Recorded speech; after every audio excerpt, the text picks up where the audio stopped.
This is a message for every black man in America. Assalamu alaikum. My name is Shahrazad Ali, and I am the author of The Black Man's Guide to Understanding the Black Woman. I would like to welcome you to the Black Man's Guide on Tour video. I have produced this video so that black people all over the country could sit back in the privacy of their own homes and find out what it is that I have been trying to say, what my message actually consists of, without the interruption of television talk shows, radio interviews, and newspaper book reviews. I would like you to try to be objective, try to hear what I'm trying to say, and enjoy it. I want you to find out about the lecture, the controversy, the truth, and the excitement of The Black Man's Guide to Understanding the Black Woman. Look at me. I'm the black man. Me and my woman are lost, traveling in a strange land. I'm having it hard, and my future looks bland.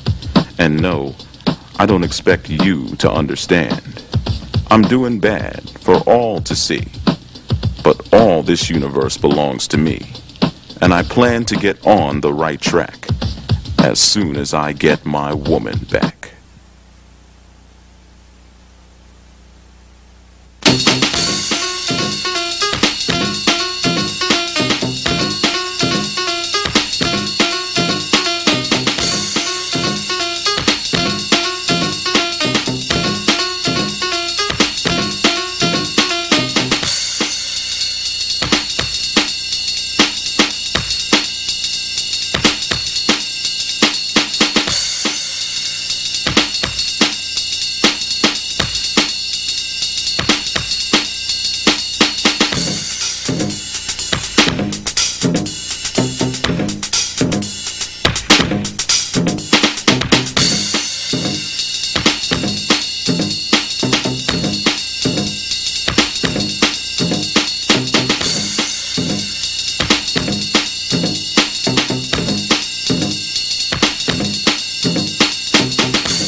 But the point is that this sister has really hit home. I mean, she has hit a grand slam.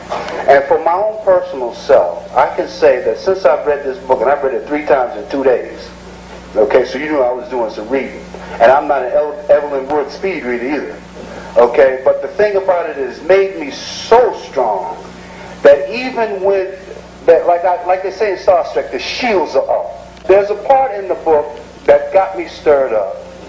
It was the part of socializing with the white man. Okay, now let's hit a home run here, okay? When you go out with a black woman, you are supposed to take her to the water club, to what's that new thing? Tavern on the Green. Okay, spend $200, $300, $400.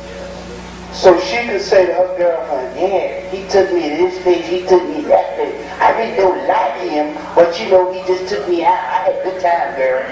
All right? Yeah. When she goes out with the white guy will say, hey, look, baby, I ain't got no money. I don't think I can take you to his McDonald's. And the first thing she'll say, oh, he's a struggling artist. I can understand that. Well, brothers, you're a struggling artist too. I'm a struggling artist, okay? God forbid if you take it to McDonald's. God forbid if you take it to the bar. Let me tell you, like the Dice Man said, throw a burger down a throw, baby. Alright?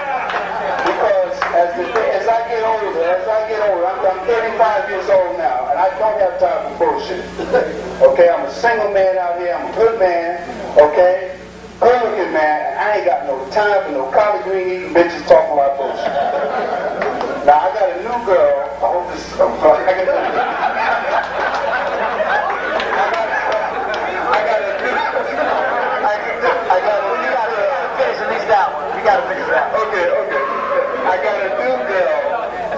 got a new girl, and I called her today, and I said, look, I'm going up to see the brothers up at the Black Man's thing.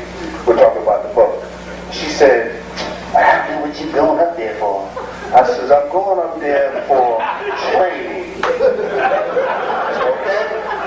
Now, first of all, you know what she calls me now? Captain Kirk. I have read the book from back to front. Confirmed everything that I've always known. I don't have any argument with the type of sister who's described in this book. After analyzing her nature deeply, I have come to realize that the woman who is described in this book is evolutionarily superior to any other black woman who has ever been created in America thus far, and this is why. The black woman in America has a secret agenda that the black man is not even aware of. All right? Her experience in slavery has produced a creature that has yet to be produced because of what she went through. Being kidnapped from her children in Africa, her father, her mother, her people, raped, chained, stripped naked, bought and sold, watching her people, her baby snatched from her, sold from plantation to plantation, in many instances branded, in many instances forced to have sex with big white brutes when she was only 9 and 10 years old, has evolutionarily produced an individual that has never existed on earth before. She has made a pact with herself that never again will this happen. And in her designing and planning and scheming through 400 years of suffering under white people, she has developed a system to destroy this country that is so sophisticated that the black man can't even see it. First of all, I like to say, thank God Almighty for this sister for writing this book. For the simple reason, the impression I got from the book is this. She did not say it's all black women's fault, because you know you got a lot of bad black men. It's just that a lot of black women think that they're infallible or perfect, and that's not the case at all. I'm glad she points, and the thing about it, with this book, you ever notice it's only decent black men that face this kind of treatment from bad black women. How can so many black women be hurt by this book, be so enraged over it, and there's no truth in it? You know, if there's no truth, why are you so enraged? If you're not in it, you don't know nobody in it, what's all the excitement? If you write me a book and say, I saw a man with 4 heads walking down the street, you know, hey, that don't apply to nothing I know about. I don't even pick up the book. You know, but now if it's the truth and it's touching you, and maybe it's uncovering you, or maybe it's giving your old man a chance to peep at you, then maybe you want to close that mouth up. You know, seem like to me the ones who's complaining are the most out of control women I have ever seen. And they say they're not out of control. You watch them on TV, watch how they attack their sister. I mean, some of them are sitting there, great big one, they sit right next to her like, you know, well, I don't agree with you. Boy, like they ready, like somebody set them up there to jump on the sister. They did. You know? Now, why would you do things like that if it's not true? You're showing you out of control. You're showing you're just like she described from page 1. The ones like that's from page 1 through the whole book. You know, I don't discuss my personal life a lot because of this project is so controversial, and I know that people are looking for ways to try to criticize me because they think that as a result of writing The Black Man's Guide to Understanding Black Women, that I'm trying to set myself up as being the perfect model and that I'm telling everyone, you know, well, I have it all straightened out, you should listen to me. I wouldn't have any reason to come out here and go through this kind of abuse and attack that I have to go through in order to try to reunite the black man and the black woman in America based on somebody else's appeal or suggestion or anything else. See, this is a painful process, but the digestive process is threefold. You have to first take the medicine in. You have to swallow it and let the nutrients go throughout the system, and then you have to have elimination. So we're in the process of eliminations, and my lectures are a major success because we address those things. We get that pain out, and we deal with the fact that our man has been hurting. Certainly we are hurting, and we're all in pain, but we have to come back together on that issue and try to work it out. I don't like the picture in the book. It's an ugly picture, but we have an ugly problem that we have been turned into as a result of living here in white America. Many of us do not have knowledge or information and education that can benefit the larger community. What I'm saying is that we have mixed up our priorities. We cannot go outside the home and correct it until we correct the problems we have inside the home. So our being out of control is that we have refused to allow and accept the black man to give us any direction on anything we're doing. Just like the black man's failure and his impotence to function in this society, that's not innate. This is something that has been bred into us since we have come to this country. What we need to do now is to recognize, you know, where we are, and for us sisters, not to fight me if you are not guilty of the things that I charge in my book. I need you to get on my side and to help me raise these other sisters. That message remains the same, and it's a problem that we need to solve, and I don't back down off of the truth. A family is like a nation, and in every nation you must have one head of the government that the rest of the people in that nation cooperate with in order to be successful. And if not, you have anarchy. And that's what we have now in our black homes, because the man has been displaced. And we have devalued the importance of the black man in the home in order to save the black family. It can't be done with just black women and us being pumped up to think that we are the strongest, and we are strong. The Black Man's Guide to Understanding the Black Woman. The #1 bestseller of 1990 is the most talked about, the most popular, and the most written about book Black America has ever seen. Newspapers across the country had a field day. Every editor, every publication, and every writer eagerly sunk their teeth into the meatiest topic they had ever encountered: personal relationship problems of black men and black women. The Black Man's Guide is discussed from the pulpit, debated in seminars, examined in college, and argued about on street corners. Never in African American history has a document surfaced that forces every black person to look outward and inward. Reactions run the gamut from praise and gratitude to hostility and outrage. The educated bulk at its lack of scholarship and standard documentation, while the general masses of the people say they are grateful for its straight talk and uncomplicated descriptions of what slavery has done to black women in America. Whatever the reaction, whatever the opinion, it is clear to every Negro, black, or African American that Shahrazad Ali is the black man's new champion.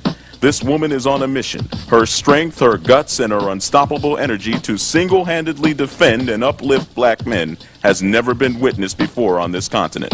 Black men report that the book has re-energized them to become better husbands and fathers, and has given them a new sense of worth and brotherhood with each other.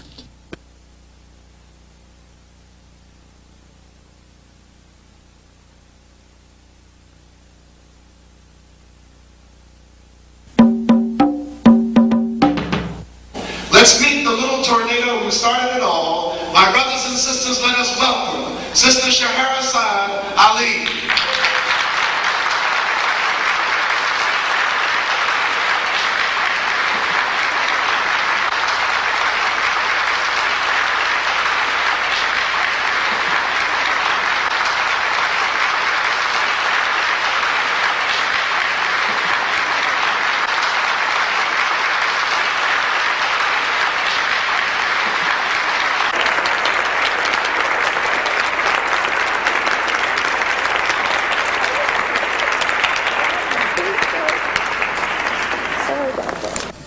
Good afternoon. Assalamu alaikum. I'd like to certainly thank Dr. Johnson and the National Association of Conscious Black Women for having the courage to invite me here. I think that most of you have heard read or seen something about my book around the country. I've been on a national tour for 12 months, and I'm doing the lecture tour to reach a lot of our people who perhaps got the wrong understanding from television. Television shows are designed in a certain way by the producers of those shows to exploit whatever the idea is that's being presented so as to get high ratings. And so they have kind of had me back against the wall, and so I'm doing the lecture tour so that I could go around and perhaps give our people a little relief, because so many things have been taken out of context and it has created a lot of confusion. My position is that the black woman's disrespect and rebellion against the leadership and the authority of the black man is a direct cause of the breakdown in our black family structure. Now, of course, there are many black people who consider those fighting words, because as black women, we have never been subject to the kind of examination that our men have been subject to since we have been here. We have been somewhat protected and shielded from any kind of critiquing about our personal behavior, whereas our men have always been up for examination. The book is not an attack on black women. I have never said that all black women do everything that I list in my book. None of us have lived long enough to do everything that I list in the book, but most of us do some of the things that I've listed in my book. And I do say that it is not because of generalizations that we are all victimized by some of the negative patterns of behavior in the book, but the book just represents our collective contribution. This is some of everything that we have done, or that we do daily, that contributes to the breakup of our relationship, the destruction of our man, and the failure of our children to be able to function. They did not tell us that all of that, being my own person and I'm independent, would lead to separation, loneliness, celibacy, and lesbianism. They didn't tell us that if you give up the man, you're going to take one of these things and it's worse and it will destroy your nation. They didn't give us that information. They made us think that it was some kind of glorified position to brag about the fact that I got my own job, my own credit card, my own car, so I don't need no man. I don't even know how we got that mixed up. Ain't none of that got nothing to do with being with no man.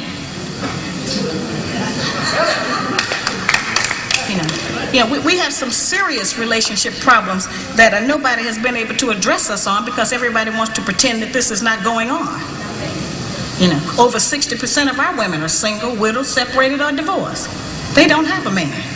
I just came out of Florida, and they got a housing complex that the Urban League built, which is a black organization that is for women and children only. They say they don't allow any men in there.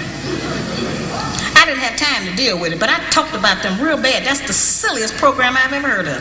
You know them women that had men if they got a bunch of children. They need fathers.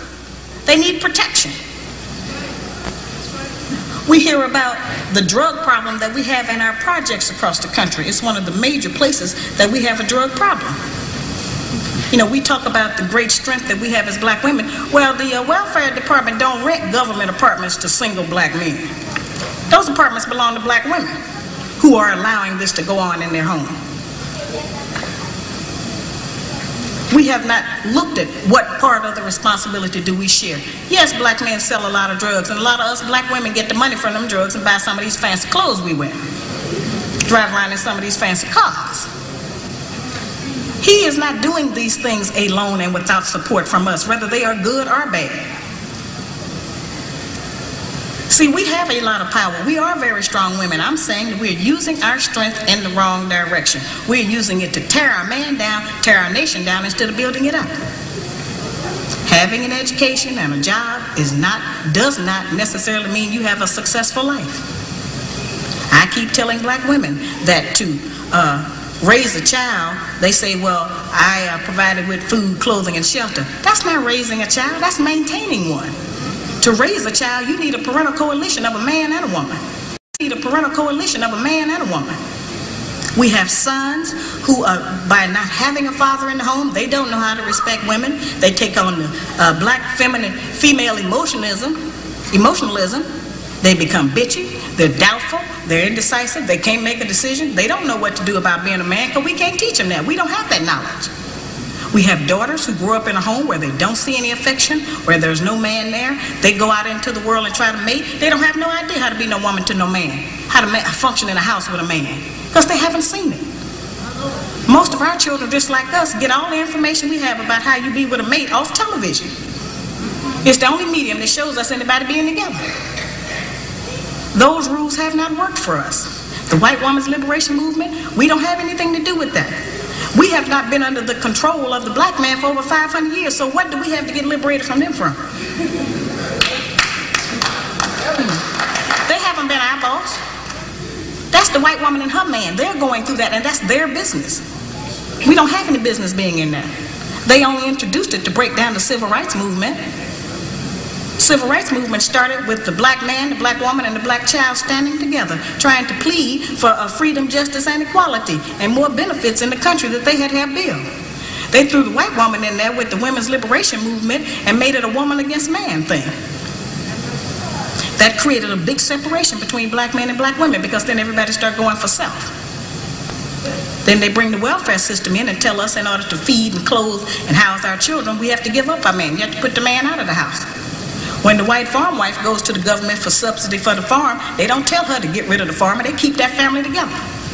But in the black community, they make it a requirement, because they want to keep endorsing into the black community that the black man is no good, and that he is not deserving of respect, he is not deserving of us letting him give us any protection or instruction, and that we are better than them. The major responsibility that the black woman has had on the earth for the trillions of years that we have been here has been one of nutrition and birthing children.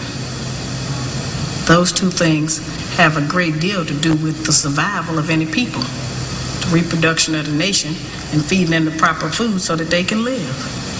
Those are very important jobs.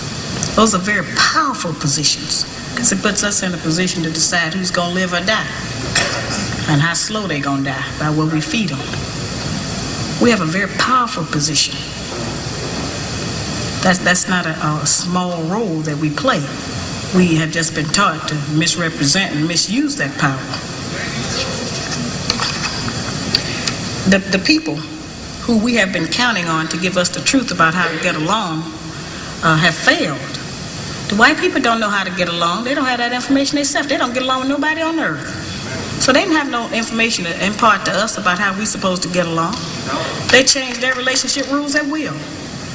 We have, tons of black children around this country that I hear from who have grown up traumatized by the fact that they were referred to as the outside child. When we were having children like that, they called it illegitimate children, until the white woman started having them, and now it's single parenting. See, they changed the rules according to what they're doing. So I've called on our people to change them depending on what we want to do, what our needs are. There's another need that has not been addressed in our community, because nobody will deal with it, and that's one that God did not create three sexes. We only have men and women. Now, I have not said that we should reject the sisters who try and act like men and the men who try and act like women. I'm not saying to reject them from among us, but they need to be taught. We don't have to accept that as some kind of normalcy, because that's not normal. But because now the white people are practicing that, when we were doing it, we were punks and faggots. Now that they're doing it, now it's an alternative lifestyle.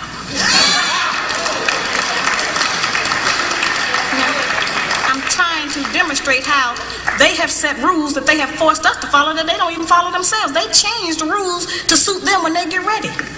We can change them to suit us when we get ready, especially if we have what we have now, which is a failing system. It hasn't worked for us. We don't have to be ashamed that it hasn't worked for us. But we do have to be ashamed of the fact that we keep plodding behind it and not trying to make the corrections that will help our people to survive. So I had to stop saying that when he was over you in charge, he has just been ruling us with an idea. And that idea is that you ain't nothing that everybody else is. So coming up out of that idea this year,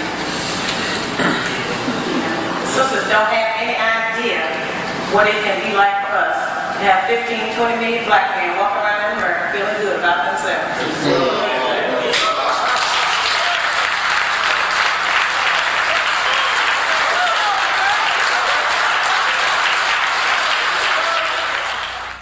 Because he wants to keep us in this condition. He wants to keep us separated from our man. Because he knows that the only door, the only route he has to destroy our black man is through the black woman.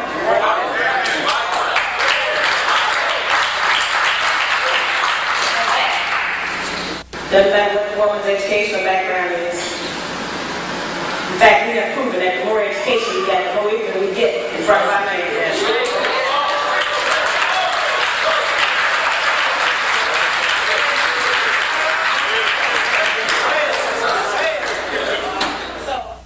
I'm glad that the book is being circulated around our community, and I would like to think that we are happy that we have something else to sell each other other than Abraham Tupperware and bread.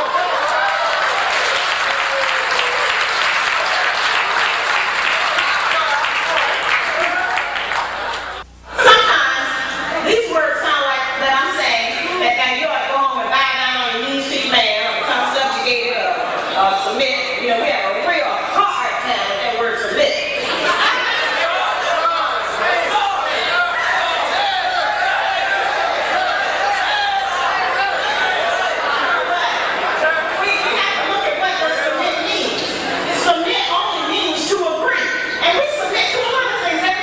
We submit to a style of dress that white people made up. Yes. We submit to our white bosses on our job. That's right. We submit to who we gonna smile at so we can make sure we get ahead in the door. We submit to how we gonna put makeup on our face so we can look acceptable. We agree on a lot of things. Submit just means to agree. So we have submitted to everybody else here. Let's try submitting to him.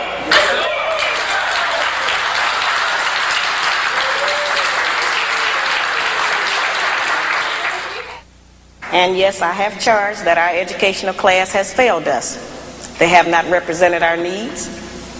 All they got was a job. I gave them 30 years to present us with a program, a national project, an agenda that we could work on to improve our homes, and it never did arrive. The only thing they gave us was a welfare program, and we know that that failed. The reason that I wrote the book, certainly, which is a classic question that I'm asked all over the country, I wrote the book because we represent the missing link as black women. The black man has been dissected, examined, the white man, the white woman, and the black child. But it has been us as black women who have never been examined. We have been protected, we have been insulated, we have been kept from any kind of criticism about our personal behavior in the home and outside of the home. And we have been given the false compliment that we are the backbone of the black nation. There is no doubt in any community in this country that the men in those communities are the backbone of their nations. There is no doubt in the white community that the white man is the backbone of his nation. The European, the Buddhist, the Korean, the Japanese, the Hispanic, all of those men are the backbones of their community, and there's no doubt about it. It is only in the black community where those values have been transposed and where they put that burden on us and tell us that we are the backbone of the black community, which is a direct insult to the black man and implies that he don't have no backbone and that his women have to represent him.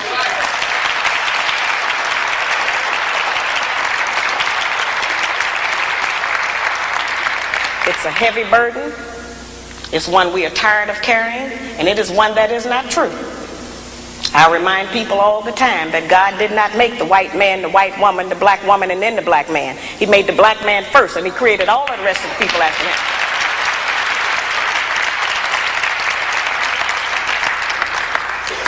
When I wrote my first book back in 1985, I was going about the country trying to still work to teach our people something, trying to get them to stop eating pork. And at that time, I was having what I call get off those hog lectures. And I would take the microscope out, what I call get off those hog lectures. And I would take the microscope out and I would show black people how even if you cook pork, you couldn't kill the worm. I would show them that the worm was still alive in the meat after heat, because that's what they told us, that you could cook it and kill the worm. And so I would show them what it did to the brain and the spinal column. And so there were many black men who wanted to stop eating pork. They wanted to change their diets, and they were in agreement. But it was the black woman who I found who was the most adamant, who refused to change her cooking habits, who didn't want to shop differently, who didn't want to do any different meal planning. And so I say, well now, if we are refusing to provide the black man with the proper physical food when we know food is what sustains life, then what else are we keeping from him? What else are we doing to destroy our men, to destroy our families, because we don't know any better, or because we're too lazy, or because nobody has ever called on us to repent? And so then that led me to the study. And so as I was going along, initially I was keeping up with names and addresses and all of those things for that so-called research that they talk about. And then I found out that we didn't have a control group. There was not one set of Negroes that I could point at and say, well, these particular Negroes over here, they didn't suffer from the psychological trauma of slavery, so we don't have to deal with that. I found out that all of us had the same problems, and that we were not as different as we think we are. We are all doing the same things. We're all practicing the same patterns of behavior. A pattern is something that people follow because they think it's the right way to go. We have been doing it and approving that behavior between each other because we think, well, this is just how you do it. We have not represented our own ideas. We have not had anyone to represent our own ideas to us. The only place we have learned about how to be a woman or how a man is to be a man is on television. We haven't had that kind of a chance to study ourselves. The white woman has been the only woman we have had an opportunity to study every day of our life. On television, in every magazine we ever picked up, in every newspaper, on every radio. She's been the only model we have had. And if we think that that's not important, then we need to, look at that again. We have studied that, and we have made up and came up with requirements that the white people have set for us for our man. And if he cannot come up to those requirements, then we have decided that he is impotent and unable to be our man because he's disqualified, because he does not qualify by the standards that the white people have set up. We think a good, successful relationship is one where everything goes our way. The first time it stops going our way, then we got a serious problem. We want our man to do everything we tell him to do, but we don't want to do anything he tells us to do.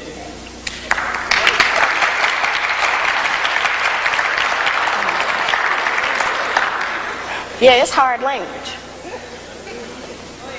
And all of our so-called educated class together have never come up with an agenda that brought the people together to try to improve their condition like the Black Man's Guide. Not a one of them have ever had a program that got all of the black people talking, got all of them out. Made everybody decide to make a comment, whether they wanted to or not. People are compelled to testify all over the country. I can't walk the street.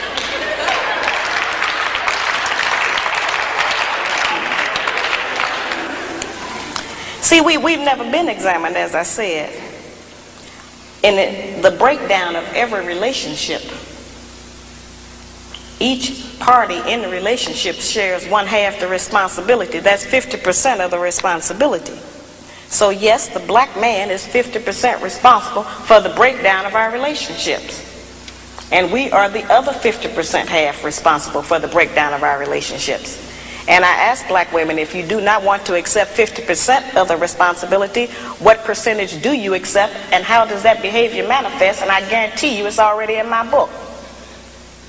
Because this lists the things that we do. We've just never seen it in print. We've never had it out front. We've never been busted. But now we have the equality we've been crying for. They're busted and so are we.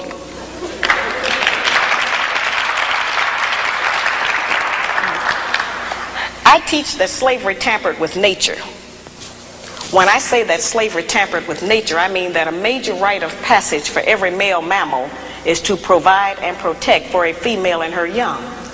Now certainly we know that the black man has been denied that opportunity. He has not been allowed to qualify to protect his woman or provide for them. They have told us that the only provision that the black man is qualified to give us is one of money. And we have made finance the major focus of our relationships with them. We have made the one thing that most of them don't even have be the criteria. We have been taught that if they do not give us money, that we are not to even allow them to be a father to their child.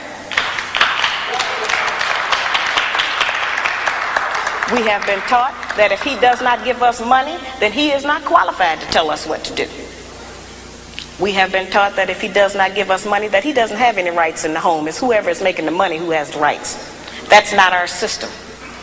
The black man provides more in a black home than just financial support. He provides direction, guidance, gratification, fulfillment, and discipline for our children.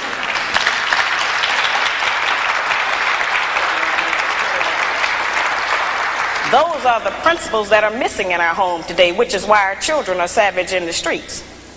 We see those children out there sometimes acting wild and uncivilized and disrespectful because they don't respect anyone, because we didn't teach them any respect. We didn't know how. And a lot of times we look at them and we say, yeah, they're out there doing this, and we act like that they dropped down out of the sky. But those are our children. We birthed them up out of our womb. They belong to us. And we are responsible for them. And for every child that's out there out of control, disrespectful, ignorant, and uneducated, they have a black mother somewhere who failed to do her job, and a black father who failed to do his. It is not the responsibility, of the American government to raise our children. It is not the responsibility of the American government to support our women. And it certainly is not the responsibility of the American government to hold our man down.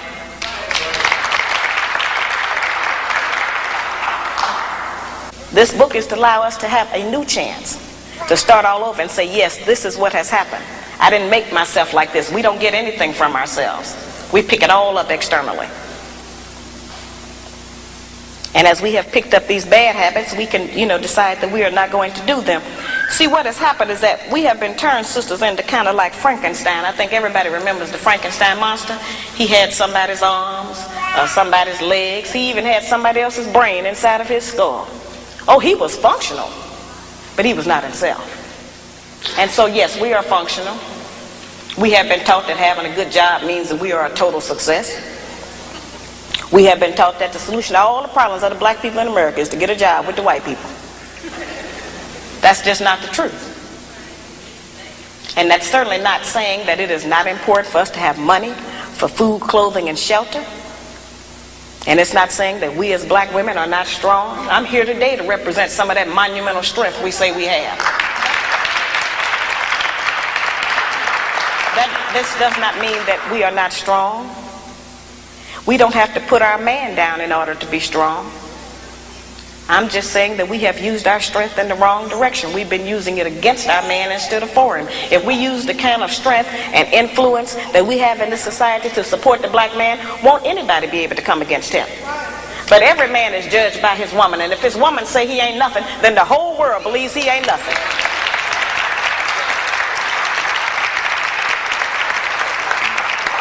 The actual fact is, every man himself judge his own self by his woman. He can be out in the world being great, and the whole world can be kneeling to him. And if he come home and she say, you ain't nothing, you ain't been nothing, then that's who he believes. And yes, we have insulted our man in front of our children. It wasn't intentional. We just been frustrated. We couldn't make you brothers do what we want you to do. We didn't have anybody else to tell sometimes. So we would say it over the children. He ain't no good. He make me sick. He's stupid. If he loved you, he would be here with you. When every man in here knows that his relationship with his children is predicated on his relationship with their mother. And if they are not getting along with us, they are not going to spend any time with the children. That's just how that is. And I talk to brothers around this country, and I have testimonies and tons of letters from brothers who write and tell me that my book made them to decide to try to be a man again and try to have a woman. Now, if you think that's not an important work, I got black men who write me and say, you have made me decide not to have another white woman. I'm going to try to get back with the sisters and try them one more time.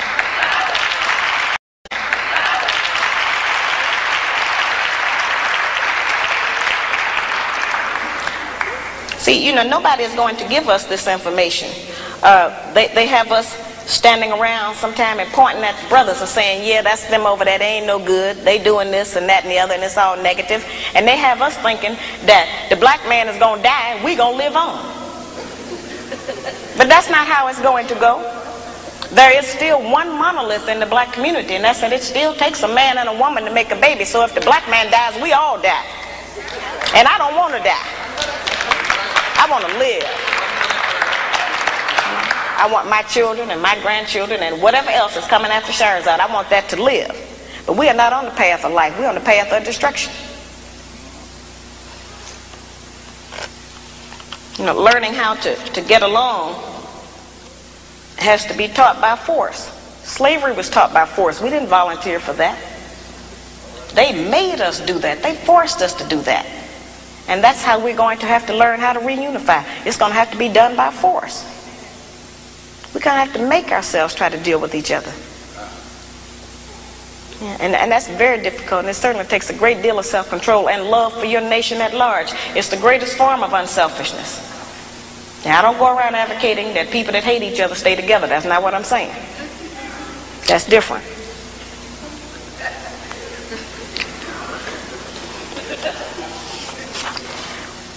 We can't solve a problem or get to a solution about a problem that we refuse to acknowledge that we have. We don't have to be ashamed that we have a problem. We don't have to be ashamed to know that it is related to slavery, because all of our problems are related to slavery. And I know that that seems to be some old hat issue, and everybody want me to stop talking about that.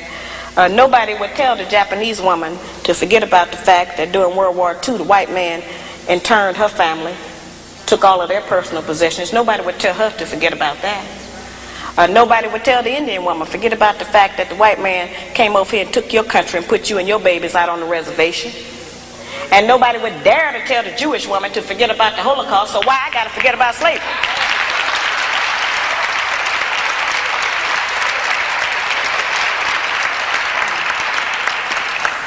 See, the Japanese and the Indian and the Jewish woman got behind their men, and they had some very terrible histories also. But because they got behind their men and supported them and worked with them, those people are successful today. They own property, they have businesses, they got great land here and abroad.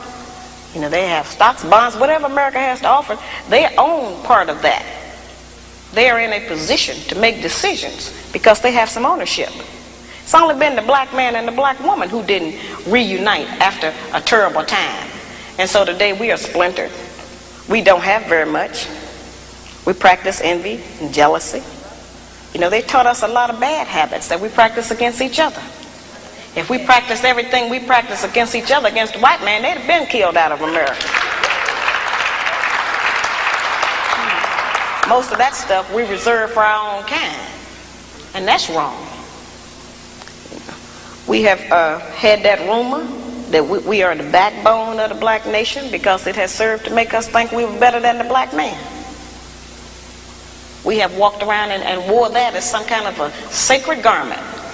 And our men have had to struggle up under the already preconceived notion that they wasn't no good.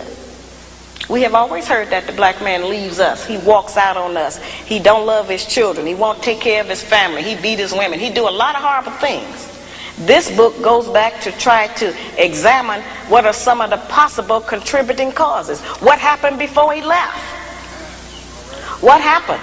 Something happened. The black man is just not bad by nature. The brothers love their children as much as any other man. Every man loves his baby. They keep wanting to tell us that our man don't even love his children. He's not a mother, though. He's a father. He's not going to have the same kind of connection to the cub that we have. We can't expect that. We keep wanting the man to act like a woman. He can't act like no woman. Praise be to Allah.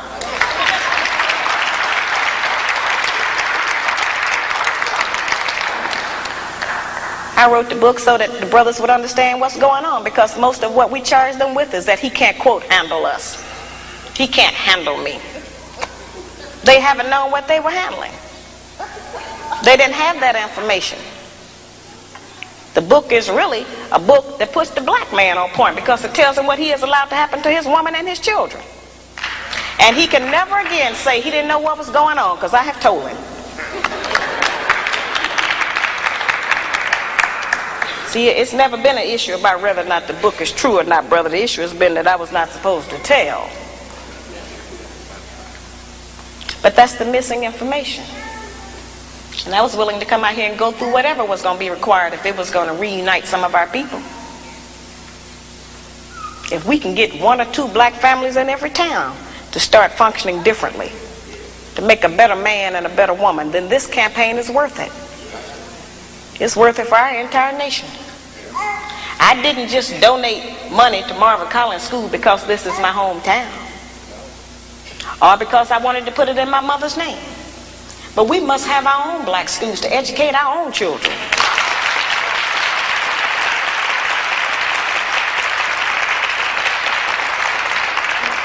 We have to educate our own children. If it's in a closet, I would rather support them to have my own kind, trying to teach my own kind, than sending them out there into the white people's school and let them tell them all kind of nonsense that they want to.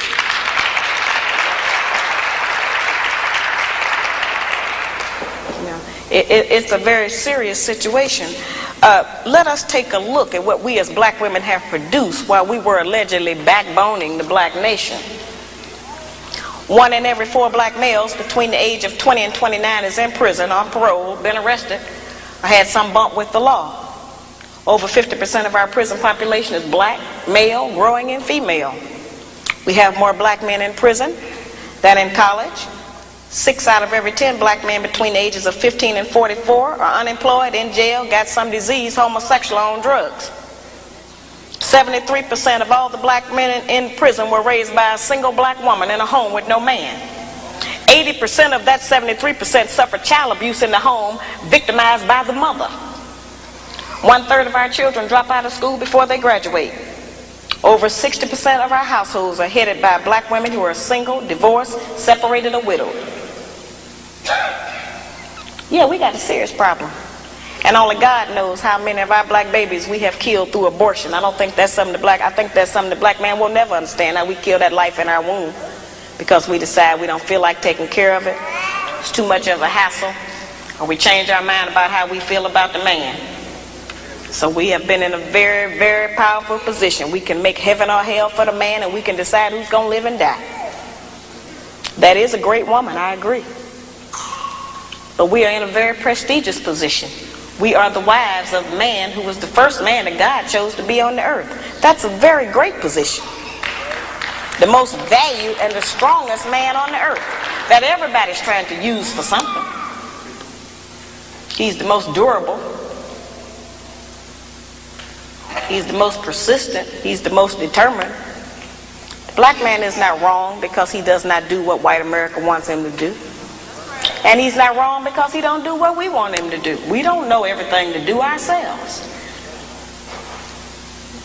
We're learning a lot of what we think that we're supposed to do through recommendation and chance. Passing information among each other. Sharing secrets that'll help us to trick him, to keep him confused. We do things in front of his face, and we have learned how to convince him that he didn't even see that happen.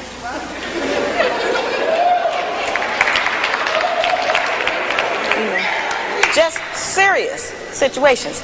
This is the first platform the black man has ever had to air his grievances about the black woman, because nobody would ever listen to him. They listen to us. And we have had many complaints. Many of them may be true. But they have complaints against us too. They've just been too cool to deal with it like that. And then God sent Sister Shahrazad. And said, we're going to deal with it now. History can't be complete without dealing with it. We cannot let the history live and die and record that we were all right and they were all wrong, because that's just not the way it is. We are good people, but we are both going to be a good people. And I hear all wrong, because that's just not the way it is. We are good people, but we are both going to be a good people. And I hear, women around the country tell me, say, well, you have insulted black womanhood. And now anybody from any foreign country or anybody who picks your book up is going to think that all black women are like that. That's impossible. Everything I list in the book is visual and audible. You can see it or you can hear it. So if you don't see it or hear it, it ain't there. But if you see it and hear it, which you will, it's present. So there's no danger that somebody's going to look at one of us and think we are doing the things that I describe in the book. Because you can see if somebody's doing that or not. That's not difficult to be able to read a person on that. The book certainly does not give the black man any rights over us in a certain kind of a way, because no man can begin to try to get us together until he look at himself in the book.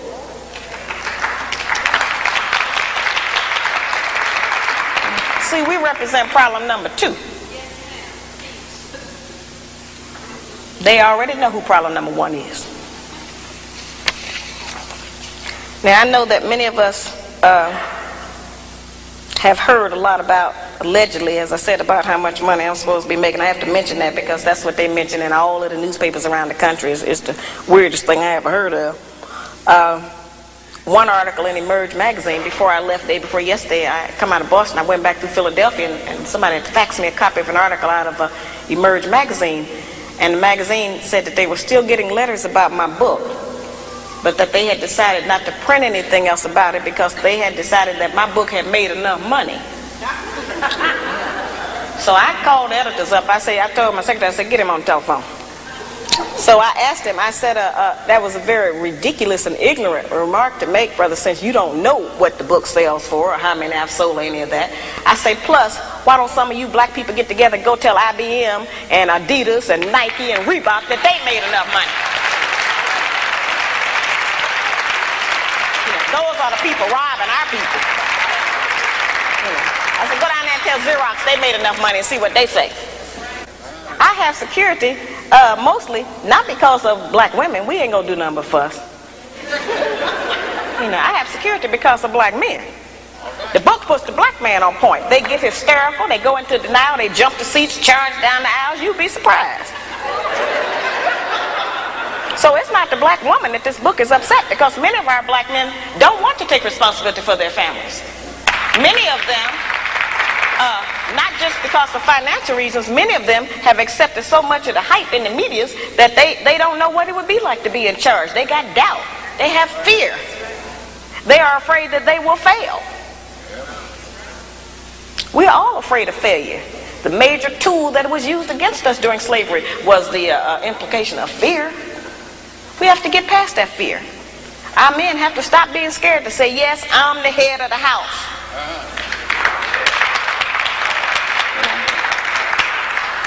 They need to know that every woman wants to know her limitations with her man. Any woman that can do a man any kind of way and have her way with him and say anything she wants to him, she ain't gonna want him in a minute. We have to know what the black line is. I had did an interview the other day from a newspaper out of Baltimore. Anyway, so they had brought down the camera crew and stuff, and so they were trying to interview me. So, of course, they got on that favorite part of the book, you know, that everybody deal with. And so he asked me, I haven't been slapped in the mouth. So I told him, I say, well, this book is not an autobiography, first of all. I said, and secondly, I said, I don't get that far out of control. I say, since that's how it's described, it's very easy to keep that from happening. Just don't do that. So I said, I don't do that. I don't talk like that. I said, I can tell by his tone of voice when it's time to stop talking. Yeah.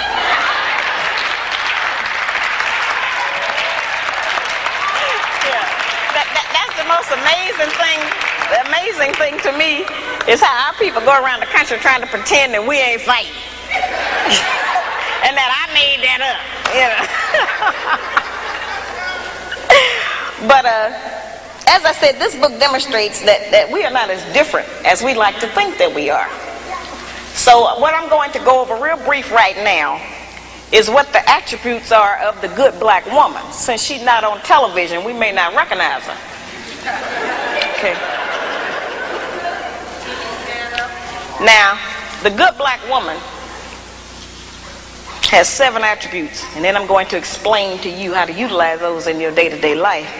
The good black woman has self-discipline, courteousness, cheerfulness, self-respect, intelligence, cleanliness, and love. Now, we've heard that terminology. You know, it's like one of those where they tell you pull yourself up by your own bootstraps. What do that mean? You know, how can I make that functional in my day-to-day life to benefit me as a practice? It sounds like all theory. Where's the practicum? What do I do? The good black woman has self-discipline. That's self-control. Let me make that real for you, sisters. We can start with our mouth. The good black woman can control her mouth. She don't have to say everything that comes up. It's okay if he get the last word sometime. You know. She don't cuss in public.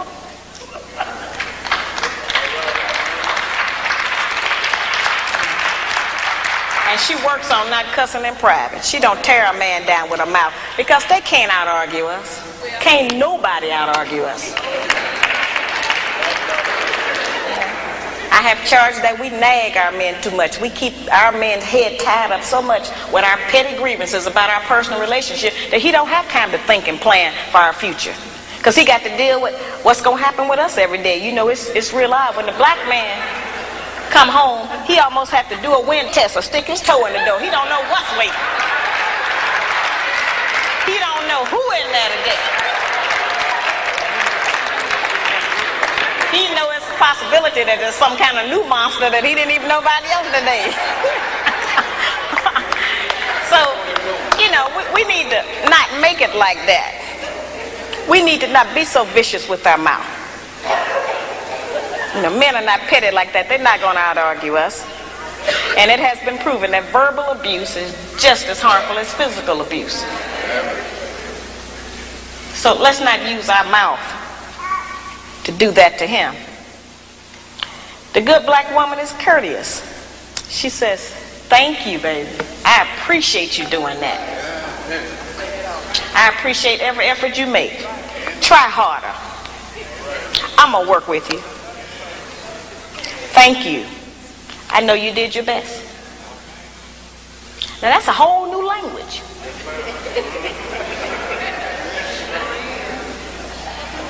But just to say that during the course of the day, every day, with the man that you're trying to be with or want to be with, will make our life easier. We can't get it if we don't give it. We keep wanting them to give us and do something for us that we refuse to do and give to them. It don't work like that. The good black woman has self-respect. She don't have to go out naked just to get the attention of a man.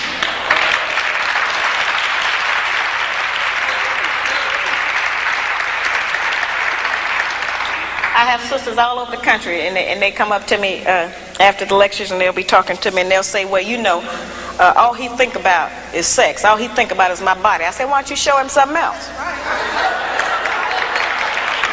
And then here's the really good one. They'll come up and they'll have on a weave. They have on false eyelashes, another whole face, false fingernails, and all of that. And then they'll say, but I'm looking for a real man.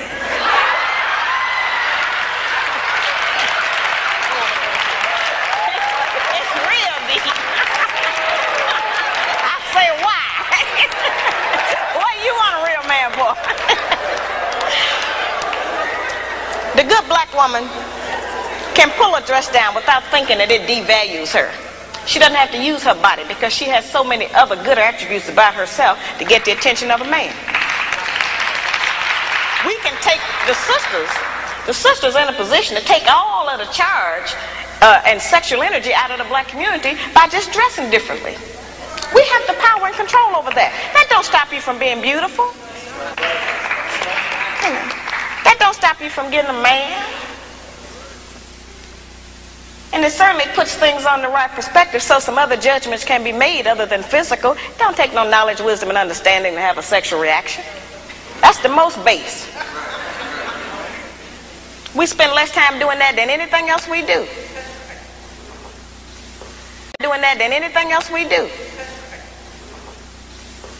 So, you know, that doesn't always have to be the forefront issue. We know we are capable of that. The good black woman has intelligence, meaning that she knows how to behave properly in the streets. She's not in the wrong place. Some of our women don't know what else to do other than go to the bar. They need some activities. Some of our women thinking that staying home on the weekend is some kind of sin. Some of our women think that if they don't have a new outfit to wear every day, that they're going to self-destruct. You know, we have a lot of just that kind of nonsense going. Every time we buy new outfits and clothes or whatever, all we're doing is sending money out of our community. We don't own no clothing stores. If the white man closed the shoe factory, we'd all be here barefooted tonight.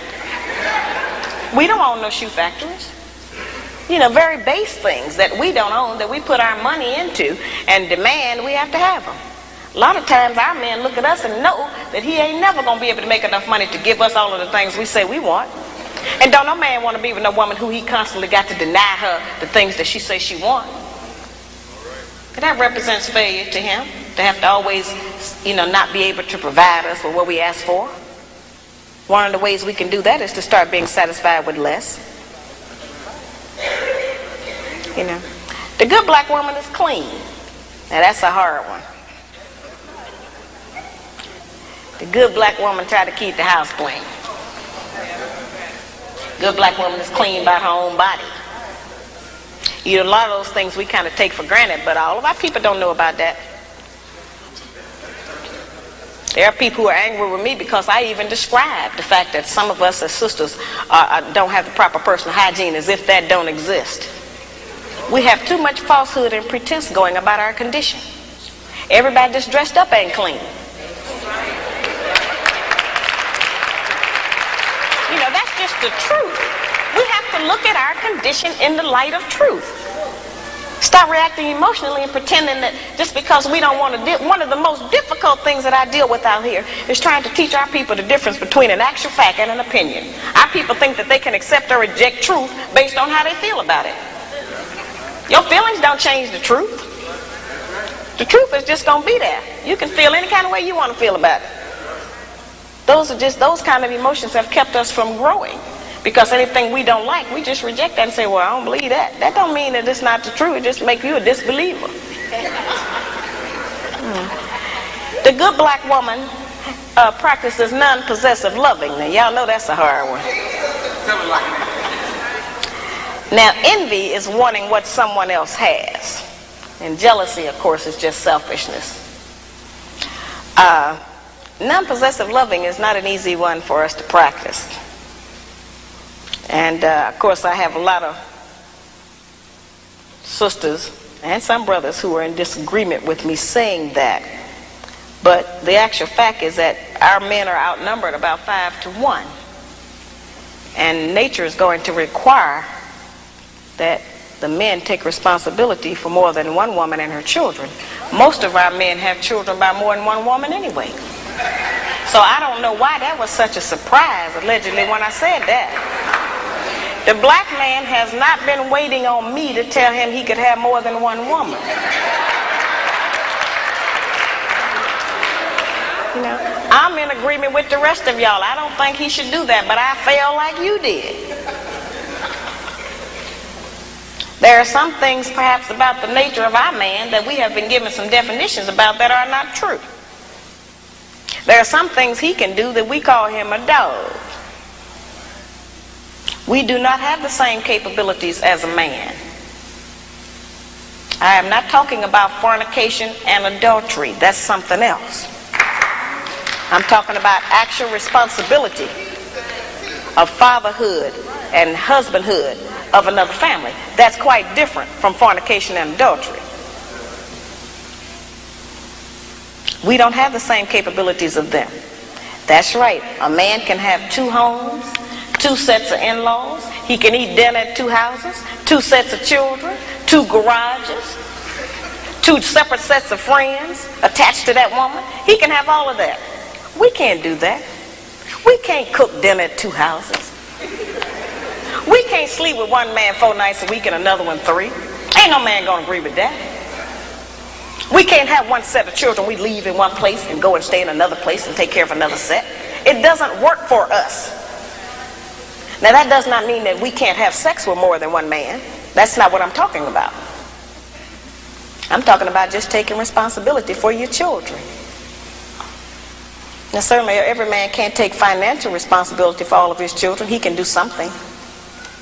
But a man who is spending time with a child is going to do something for it. Because then they'll find out what we have since we've been taking care of them by ourselves. You don't like to always say, no, I can't do it. No, I ain't got it. So the children will make you get it up. You spend some time with it. You know, that's an important thing. The effectiveness of the principles that I just described, their usefulness has not diminished just because modern opinion has changed about them. There is not a black man in this room who does not still enjoy it if his woman bake him a cake. Well, our young daughters are being raised and taught that that's old style and that's out of fashion. We are not making those rules. Somebody else is, and they're imposing them on us and making us think that we have to qualify under them.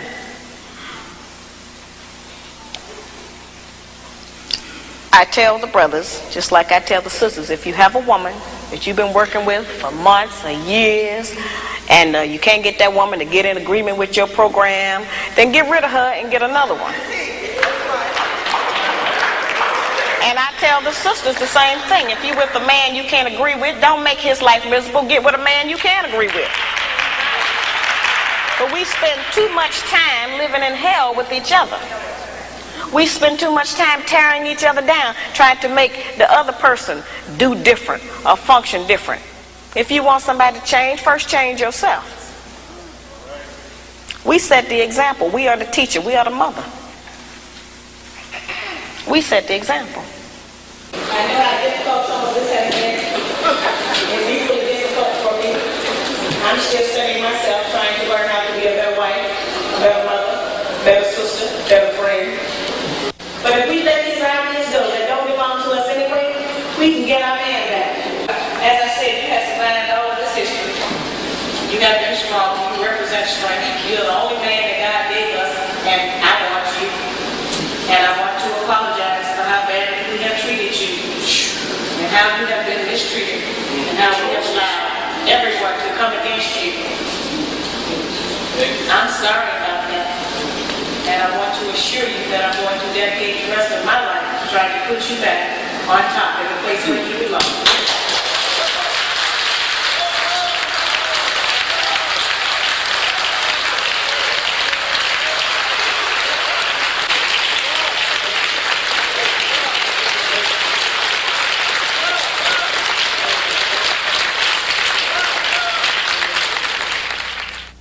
Is the show over?